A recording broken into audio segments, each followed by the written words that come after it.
Fala pessoal, tudo bem com vocês? Bora falar um pouco mais sobre Diego Costa, que gerou um rebuliço na torcida do Grêmio e até, eu diria, entre os torcedores brasileiros.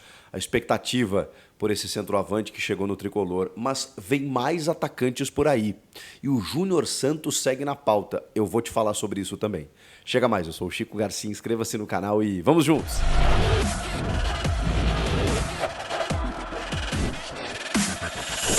Rapaziada, você tem que se inscrever no canal.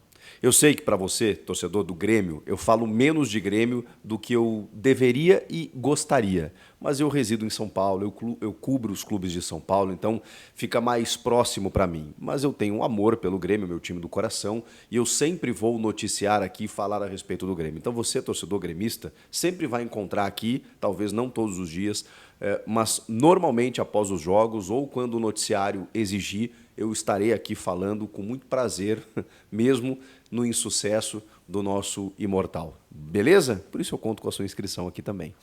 Vamos falar do Diego Costa mais um pouco, porque tem alguns detalhes que foram sendo apurados de ontem para hoje.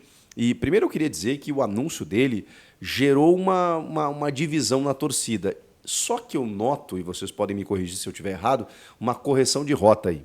Eu já estou vendo alguns torcedores, digamos assim, abraçando a causa. Porque, vamos combinar, né? O cara chegou, vai ser o nosso camisa 9, então não adianta agora a gente ficar, mesmo que eu não concordasse com a contratação, ficar pensando assim, puxa vida, não é o Suárez, não é o Funes Mori. Sei lá também se o Funes Mori seria uma boa. O Abubakar eu acho que seria um grande lance. Sei lá, o Rodrigo Muniz, Gabigol. O Grêmio especulou muitos jogadores nos últimos tempos e, cara, eu vou dizer um negócio, nenhum com a carreira do Diego. É que a gente está se apegando nos últimos anos, ele já tem 35 anos, as passagens por Botafogo e Atlético Mineiro, ainda o Wolverhampton, também não recomendam. É um cara que teve algumas lesões, não tão sérias assim, mas enfim, acabou se ausentando em alguns momentos desses clubes aí. Mas a carreira dele é espetacular para o nível do nosso futebol aqui. Eu até falei no meu Twitter e vou falar aqui. A gente tem alguns jogadores aqui no Brasil que têm um currículo parecido e alguns até superior. O Marcelo, por exemplo, do Fluminense é impressionante, né? Não tem o que falar.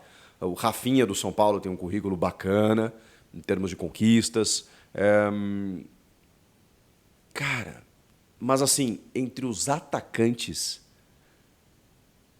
nenhum atacante tem uma história parecida com a dele. O Hulk é óbvio que joga mais hoje. Se a gente botar na balança, o Hulk joga mais, mas a carreira do Hulk, ela não teve essa performance na Europa como o Diego Costa teve. Só para vocês terem uma ideia. Talvez eu esteja me apegando aos anos de 2017, 18 ali, né, quando ele performava no Chelsea e no Atlético de Madrid. Mas assim, de novo, é um 9 de respeito. É um cara de 2 Copas do Mundo com a seleção da Espanha. É um cara que sabe aparar uma bola aérea, joga por baixo também. E se você pegar mesmo esses poucos gols que ele marcou nos últimos anos, são 11, eu acho que nas 3 últimas temporadas, você pode perceber que ele tem arranque, ele tem explosão, ele tem cabeceio, ele tem presença de área. E ele vai ser o cara do Grêmio. Eu falei isso no outro vídeo, mas eu vou repetir. Quando ele chega no Atlético, ele tem a sombra, mais do que sombra, né? Ele tem o Hulk como protagonista. Quando ele chega no Botafogo, o Tiquinho vivia uma fase que talvez nunca tenha vivido na carreira como protagonista. No Grêmio, é com ele. Ele vai ter que matar no peito.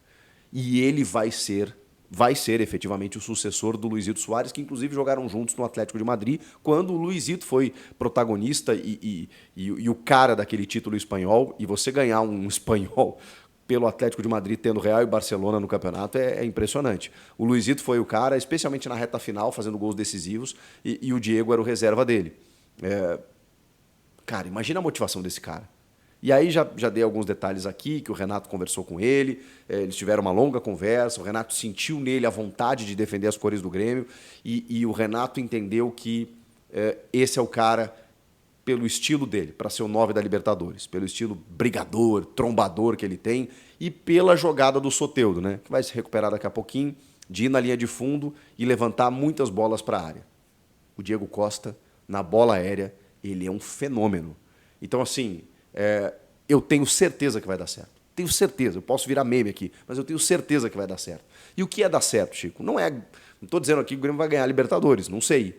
Pode até ser que ganhe com ele protagonista. O que eu quero dizer é que ele vai corresponder. E aí eu coloco aí, vou ser modesto, uns 20 gols na temporada. Ele fez 11 nos últimos 3 anos. No Grêmio, ele vai fazer 20 gols nessa temporada. O Soares fez 29, tá? Começando desde o início do Gauchão, fazendo um hat-trick na Recopa Gaúcha, que era aquele jogo contra o São Luís. Mas o Soares é o Soares, tá? Ele fez 29. Ele foi o líder de participações em gols, inclusive com as assistências que ele deu. Mais do que o Hulk. Ele superou o Hulk no Brasil. Também é um fenômeno em termos de números desde que chegou aqui no Atlético Mineiro. O Diego vai fazer 20 gols na temporada. Assistências, eu não sei. Mas 20 gols, pelo menos, ele faz. Vamos fechar essa aposta aqui? Pode gravar. Quanto que ele vai ganhar? Bom, ele pediu um contrato até o final do ano apenas. Até dezembro de 24. E aí a gente já tem aquela, né? Daqui a pouco o cara estourou, explodiu e tal. Bom, aí vai ter aquela negociação de mais uma temporada ou não. Ele vai ter 36 anos e aí a gente vai ver se ele fica aqui mais um ano ou não. Mas aí o ano é muito longo, né? Vamos viver esse ano como a gente viveu ano passado com o Soares, vamos viver esse ano com o Diego. O salário dele é 750 mil. Você acha pouco? Acha muito? Eu acho assim um salário ok, razoável, para um nome que ele tem. Um cara que já ganhou, enfim, muito mais do que isso. E claro que é menos do que ganhava o Luizito, porque é outro modelo de negócio. E muita gente está questionando, poxa, mas por que contratou o Diego agora se ele estava livre desde o encerramento do vínculo dele com o Botafogo? Obviamente, porque ele não era a prioridade. O Grêmio buscou outros jogadores, mas não é que o Grêmio anunciou ele repentinamente também. O Grêmio já estava em negociação com ele já tinha um tempo, mas ele queria ficar na Europa. Não necessariamente bem colocado num grande clube, porque acho que não é mais o mercado dele, mas a família está estabelecida. Ele chegou a cogitar encerrar a carreira. Tipo assim, tá bom, já resolvi. Então, para motivá-lo, veio um desafio de ser o 9 do Grêmio na Libertadores, trabalhar com o Renato Gaúcho, ser o sucessor de Luizito Soares, e por isso ele topou. Ele está com a faca nos dentes para jogar com a camisa do Grêmio. E é por isso que ele está vindo. É esperado nos próximos dias. E o salário de 750 mil é um salário com gatilhos, por metas estabelecidas, por números. Não necessariamente jogos disputados, mas gols e assistências. Então, dependendo dele, esse valor pode até aumentar, chegando na casa de R$1 milhão. A gente sabe que esse tipo de jogador custa caro. Custa caro e o mercado dele, Chico, mas ninguém tentou contratá-lo, será que ele tinha mercado assim? O nível que ele tem, quando ele senta para conversar com o clube, eu achei até bem razoável o valor, de verdade, bem razoável. Diego Costa, gente, ainda dividindo a galera, mas já tem uma galera pensando assim, caramba, é verdade, pô, a história dele é boa, pô, o Renato é um cara que administra bem, cara, pode dar jogo, pode dar jogo. E ele tem a consciência de que ele vai ser o protagonista. Isso está me dando uma esperança. Uma esperança de que o Diego possa ser esse cara para, enfim, relembrar os velhos tempos do Grêmio, que trouxe jogadores desacreditados. Embora o currículo dele, o Diego chega com esse cartaz. Cara, o que eu li na internet nos últimos dias, de ontem para hoje, foi impressionante. Parece que o Diego Costa é um perna de pau. Com todo o respeito, porque ele é um cara muito querido para o nosso elenco, mas para o nosso clube, mas a gente foi campeão da Libertadores com o Jael, gente. O Lucas Barrios, que tem uma carreira legal na Europa, já não era a mesma criança também. E no Palmeiras até não jogou tanto assim. A gente foi campeão com esses caras. Mas o Lucas Barrios, bom jogador, e ajudou muito naquela Libertadores de 17. Mas o Jael, cara, o Cícero, eu sei que o Renato não recuperou todo mundo. Eu sei que ele não conseguiu com o André Alada, com o Diego Tardelli, com o Thiago Neves, com... vou ficar falando um monte aqui que ele não recuperou. É fato. Porque os caras não se ajudaram. Então é claro que depende, nesses todos que eu citei, os caras não se ajudaram, tá? E o Renato, enfim, achou que poderia e não conseguiu. Não conseguiu. Mas dependendo do cara, e se depender do Diego, eu acho que dá jogo. Júnior Santos. Eu tinha uma informação que o Grêmio bateu na trave do Júnior Santos e que tinha até meio que desistido. Porém, ainda não. O Grêmio fez uma proposta de $1,5 milhão e o Botafogo está pedindo 3, está pedindo o dobro, que dá uns 15, 16 milhões de reais. e fez uma proposta salarial muito boa para o jogador. O JB Filho, meu irmão lá de Porto Alegre, o João Batista, deu a informação. 500 mil no primeiro ano, 3 anos de contrato. 500 mil no primeiro ano, 600 mil no segundo, 700 no terceiro. E mesmo nesses salários fixos que eu dei aí, eles têm gatilhos que podem aumentar. Então o jogador tá louco para jogar no Grêmio. Ele é reserva no Botafogo. O Botafogo contratou o Luiz Henrique, está contratando um monte de gente aí. Os caras querem montar de novo um time para competir, disputar pelos títulos da temporada. E o Júnior Santos, o Renato pediu pontas. O Grêmio está se acertando aí com o Duqueiroz, para ser talvez esse cara pelo lado direito.